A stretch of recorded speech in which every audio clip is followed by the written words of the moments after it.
அருமையான சகோதர சகோதரிகளே, இந்த புனிதமான புனித வெள்ளி கொண்டாட்டத்தில் நாம் அனைவரும் இணைந்திருக்கிறோம். எனக்கு மிகவும் சந்தோஷமாகவும் மகிழ்ச்சியாகவும் இருக்கிறது, மன நிறைவாகவும் இருக்கிறது. காலையில் ஒரு அற்புதமான ஆராதனை 2 மணி நேரம் சரியாக பண்ணினோம். 2 மணி நேரத்துக்கு மேலாகவே தான் பண்ணினோம். அதன் பிறகு தொடர்ந்து ஒரு 2 மணி நேரம் அந்த ஆண்டவரின் பாடுகளை குறித்த ஒரு படம் உண்மை நிகழ்வாக அதை பார்த்தோம். இன்று வாசிக்கின்ற நற்செய்தி அதுதான் அந்த படமாக இருந்தது. அப்படியே நற்செய்தியை இன்று வாசித்து காட்டினார்கள் நமக்கு நிகழ்வு போல. அதுதான் நமக்கு படமாக அமைந்திருந்தது. அதன் பின் நல்ல ஒரு சிலுவை பாதை, அவ்வளவு இந்த நாள் முழுவதும் இருக்குங்க. மிகச்சிறிய மக்கள் கூட்டம் என்று சொன்னாலும் நிறைவா இருக்கிறது. அவ்வளவு செயல்பாடுகள் அவ்வளவு அற்புதமாக நடக்கிறது என்று சொல்லும்போது இந்த நாள் உண்மையிலேயே ஒரு புனிதமான நாளாக அமைந்திருக்கிறது. ஆக இந்த நாள் மட்டும் அல்ல, ஒவ்வொரு நாளும் நாம் புனிதமாகவே இருக்க வேண்டும். அதுதான் இறைமகன் இயேசு அந்த சிலுவையின் வழியாக நமக்கு கற்றுக் கொடுத்தது.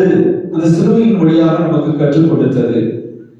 காலையில் சொன்னேன், இந்த உலகம் இயங்கிக் கொண்டிருக்கிறது. காலையில் சூரியன் உதிக்கிறது, மாலையில் அது மறைகிறது, நிலா வளர்கிறது, அது தேய்கிறது, அப்படி ஒவ்வொன்றும் காற்றடிக்கிறது, ஒரு திசையிலிருந்து மழை பெய்கிறது, வெயில் அடிக்கிறது, குளிர் அடிக்கிறது. இதெல்லாம் இயற்கை, அது தன்னால் நடந்து கொண்டிருக்கிறது என்று சொன்னால் நம் உடலிலே உறுப்புகள் இயங்கிக் கொண்டிருக்கிறது. இறைவனுடைய படைப்பு ஆச்சரியமிக்கதாக இருக்கிறது. அந்த இறைவனுடைய படைப்பை பார்த்து பார்த்துதான் இந்த உலகிலே ஒவ்வொன்றையும் மனிதன் உருவாக்கி கொண்டிருக்கிறான். ஆனால் அப்படிப்பட்ட இறைவன் தன் வல்லமையால் ஒரு சொல்லால் எதையும் அவர் உருவாக்க முடியும்.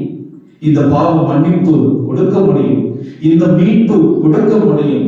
ஆனால் சிலுவையின் வழியை தேர்ந்தெடுத்தார் என்று சொன்னால் அதுதான் இறைவனின் திட்டம், அதுதான் இறைவனின் திட்டம்.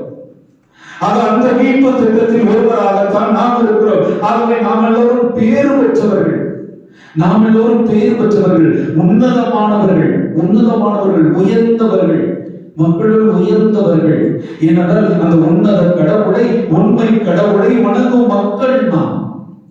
நமக்காக பாடுகளை ஏற்ற கடவுளை நம்பும், நமக்காக சிலுவையில் கையால் பழியானவரை நம்பும் மக்கள் நாம். அந்த தேவனுடைய வல்லமை தான் நம்மை காத்துக் கொண்டிருக்கிறது. இயேசுவில் பிரியமான சகோதர சகோதரிகளே, அது சிலுவை மரம். சிலுவை மரம் என்றால் ஒரு நெடும் மரம், அப்புறம் குறுக்க ஒரு மரம். அது ஒரு நெடும் மரம் ஒன்றாக தனியாக இருந்தால் அது மரம் அல்லது அது மரக்கட்டை. அது இந்த நெடும் மரத்திலே ஒரு குறுக்கே ஒரு மரம் இடப்படும் பொழுது அது சிலுவையாக மாறுகிறது, சிலுவையாக மாறுகிறது. அது குறுக்கிடுதல். ஒரு நெடு மரத்திலே இன்னொரு மரம் குறுக்கிடுகிறது, குறுக்கே இடப்படுகிறது. ஆக அங்கே சந்திப்பு நிகழ்கிறது. அங்க ஒரு சாலை சென்று கொண்டிருக்கிறது. அந்த சாலை சென்று கொண்டிருக்கிற அங்கே ஒரு குறுக்கு சந்து, குறுக்கு சாலை என்று குறுக்கிடுகிறது. அங்கே சந்திப்பு நிகழ்கிறது. இயேசுவில் பிரியமான சகோதர சகோதரிகளே, ஆக இந்த சிலுவையின் குறுக்கிடுதல் இறை மனித குறுக்கிடுதல், இறை மனிதர். ஆக இறைவனாய் இருந்த அந்த கடவுள் மனிதனாக வருகிறார். ஆக இந்த இறை மனிதர், ஆக இறைவனின் சித்தம், இறைவனின் திருவுளம் நிறைவேறுவது. ஆக இது எதற்காக? இந்த குறுக்கிடுதல் எதற்காக? ஆக விண்ணகத்தில் இருக்கின்ற அந்த இறைவன் இந்த மண்டலத்துக்கு வருகிறார். இந்த மண்டலத்திலே நம்மிடையே, நம் மனிதர்களிடையே அவர் குறுக்கிடுகிறார். நம் வாழ்விலே அவர் குறுக்கிடுகிறார். எதற்காக? நன்மைகள் செய்வதற்காக, நம்மை காத்துக் கொள்வதற்காக, நம்மை மீட்டுக் கொள்வதற்காக, நம் பாவங்களை போக்குவதற்காக. ஆகவே இந்த குறுக்கிடுதல் ஒரு நல்லதொரு குறுக்கிடுதல். இது புதிய ஒரு சமுதாயத்தை படைத்திட ஏற்படுத்திய குறுக்கிடுதல். இது கடவுளின் மீட்பு திட்டத்தில் இருந்த ஒரு குறுக்கிடுதல். இது சரித்திரமும் சகாப்தமும் படைத்திட உருவான ஒரு அவர் புதிய வாழ்வு உருவாக ஏற்படுத்திய ஒரு குறுக்கிடுதல். ஆகவேதான் இயேசுவில் அருமையான என் சகோதர சகோதரிகளே, சிலுவை அவமானத்தின் சின்னம் எப்பொழுது வரை?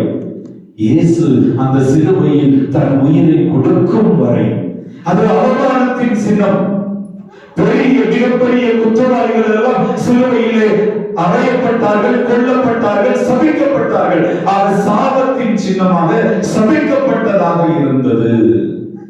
ஆனால் நம் ஆண்டவர் இயேசுவின் உயிரை, அந்த சிலுவையில் இயேசு உயிரை கையளித்த பின் அது ஒரு உன்னதமான சின்னமானது, ஒரு உயரிய சின்னமானது, ஒரு ஒப்பற்ற புனித சின்னமானது, ஒரு அருள் அடையாளமானது, புனிதமானது, சமைக்கப்பட்ட ஒன்று ஆசீர்வாதமாய் மாறியது.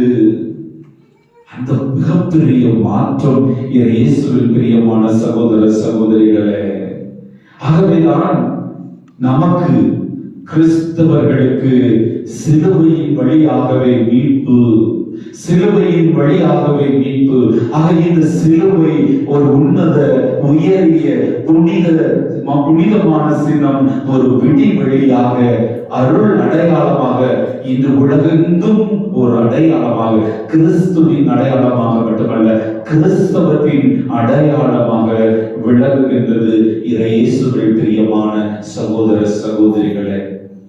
இந்த சிலுவையை பற்றி சொல்லப்படுதான் பவுலடிகளார் கொரிந்தியருக்கு எழுதிய முதல் திருமுகம் முதல் அதிகாரம் 18வது வசனத்திலே சொல்லுவார், அழிந்து போகக்கூடியவர்களுக்கு சிலுவை மடமை.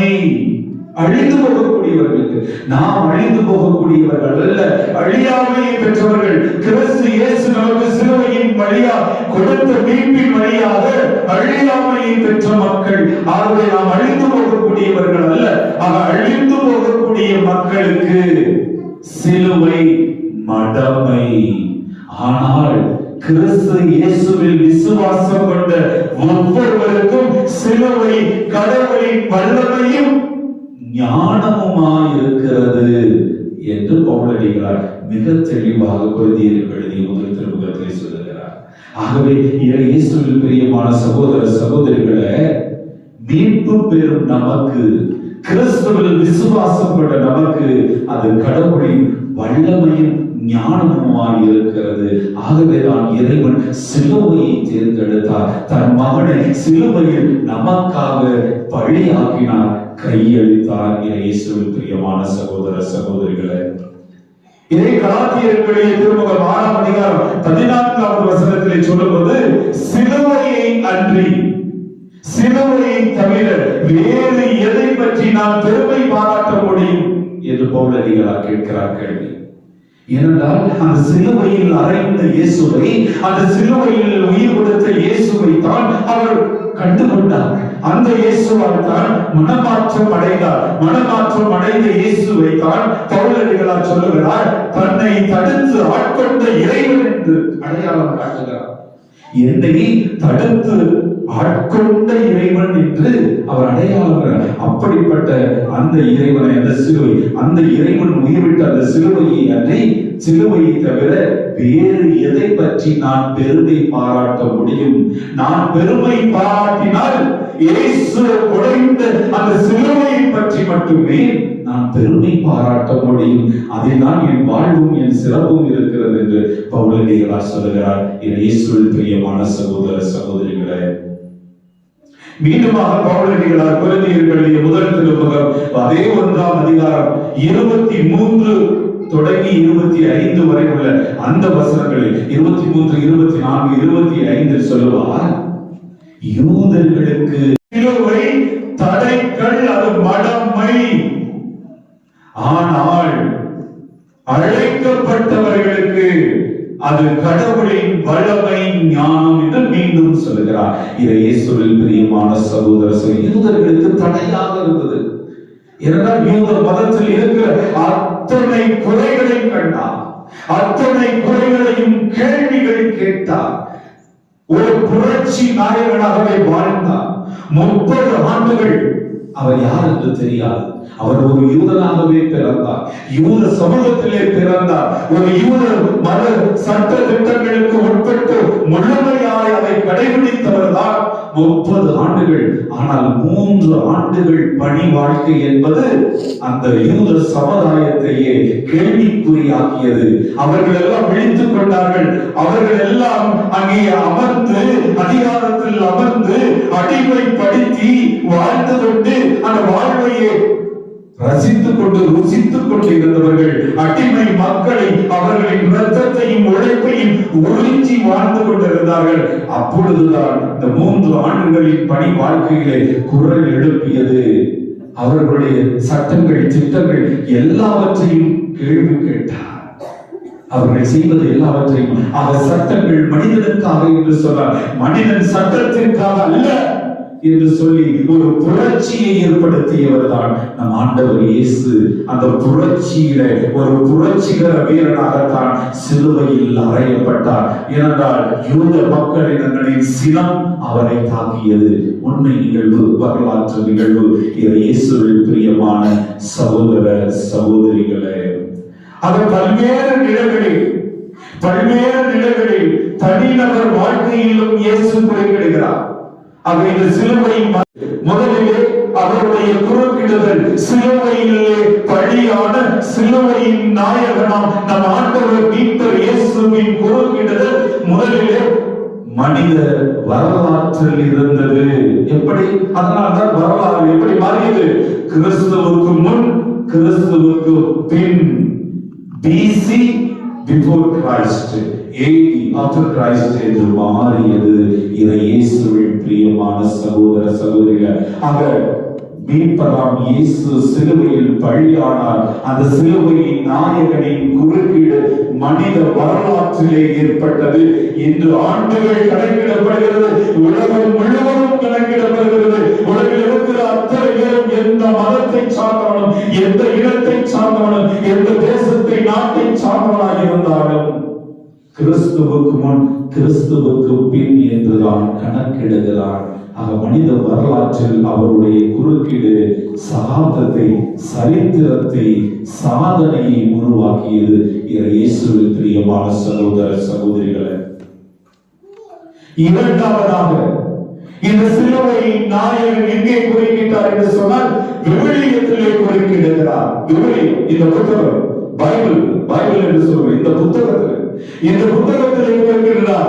அப்படி இந்த சிலுவையின் நாயகன், சிலுவையின் வழியிலே நமக்கு மீட்பு கொடுத்த அந்த இயேசு இந்த விவிலியத்திலே குறுக்கிடுவதால் ஏற்பட்டது என்ன?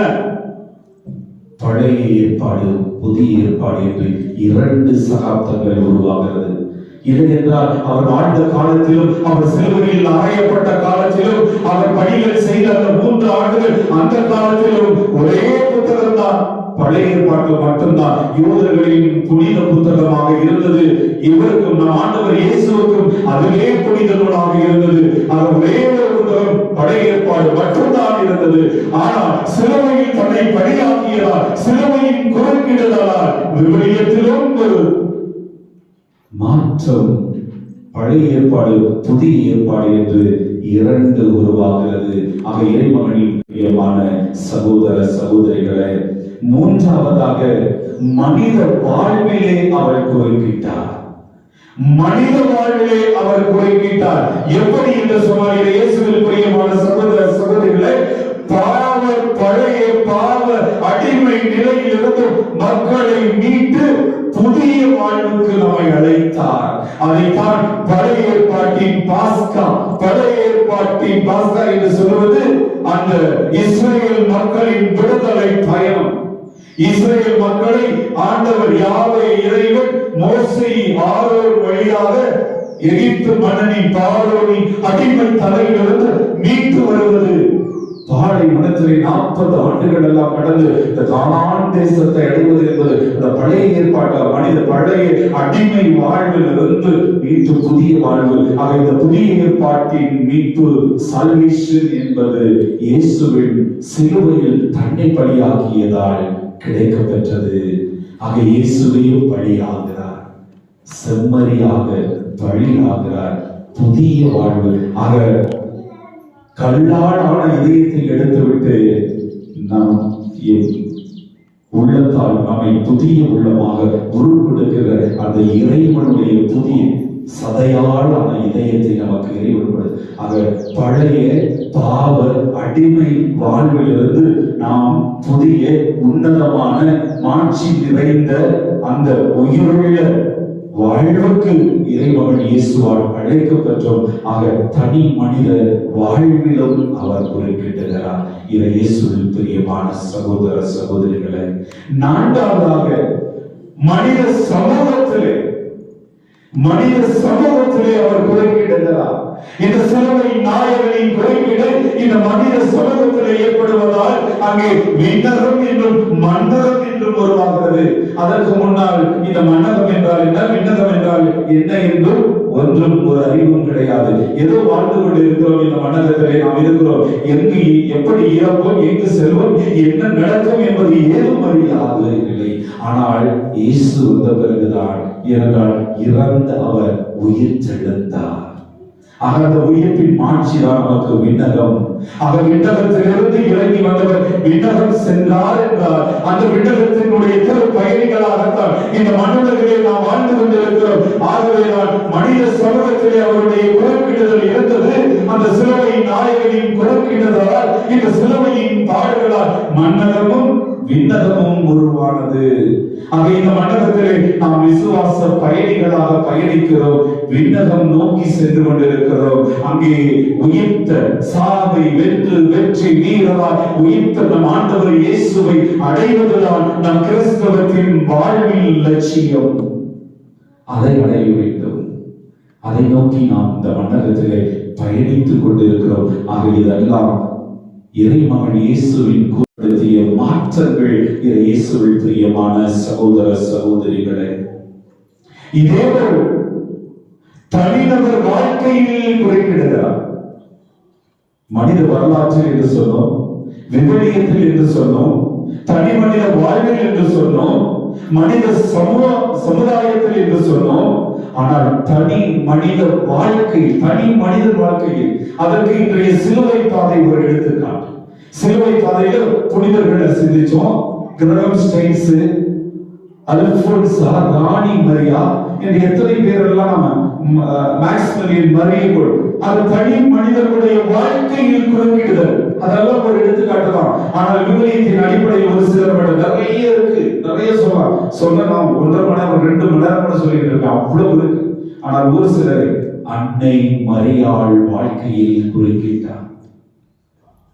அன்னை மரியாளின் வாழ்க்கையிலே குறுக்கிடுதல். எப்பொழுது கபிரியேல் வானதூதர் அன்னை மரியாவுக்கு தோன்றி, அருள் மிக பெற்ற மரியே, ஆண்டவர் உம்முடனே, நீ ஒரு மகனை கருத்தாகி அவரை இந்த உலகுக்கு பெற்றுக் கொடுப்பார், இயேசு என்று பெயரிடுவார், கடவுள் நம்மோடு இம்மாறுகள் என்றெல்லாம் சொன்ன பொழுது அன்னை மரியாளின் வாழ்க்கையில் குறுக்கிட்டார். அதனால்தான் அவள் பெண்களுக்குள் ஆசீர்வதிக்கப்பட்டவளாலும் இறைவனின் தாயாகவும் இருக்கிறார்.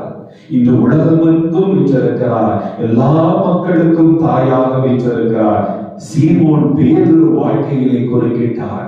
மீன்களை பிடித்துக் கொண்டிருந்தவரை மனிதர்களை பிடிப்பவராக உருவாக்கினார். 3 முறை சேவல் கூவும் என்னை நீ மறுதளித்தாய் என்று சொல்லும் பொழுதும் அந்த முப்படி மறுதளித்த பேதுருவையும் தலைமை பீடத்திலே தலைமை குருவாக உருவாக்கினார்.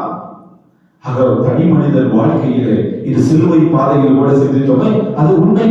பேதுருவின் வரலாற்றிலே கூறப்பட்டிருக்கிறது. ஏனென்றால் அங்கு நடைபெறக்கூடிய சூழ்நிலை எல்லாம் கண்டு பயந்து ஓடுகிறார். எருசலேம் நகரை விட்டு ஓடி தப்பிவிடலாம் என்று. ஆனால் சிலுவையில் அன்று இறந்து உயிர்த்த இயேசு பேதுருக்கு எதிராக சிலுவை சுமந்து வருகிறார். அடப்பாவி, நான் இங்கே நடக்கிறதெல்லாம் நினைச்சு பயந்து ஓடிட்டு இருக்கேன். நீ என்னடா சிலுவை தூக்கிட்டு எருசலேமுக்கு திரும்ப போயிட்டு இருக்க, கொண்டு விடுவாங்க சிலுவை பாதையில. ஆனால் நீ பயந்து ஓடிக்கொண்டு இருக்கிறாய். ஆக நானே மீண்டும் சுமக்கிறேன் அப்படின்னு சொல்லி பதைத்துட்டார்.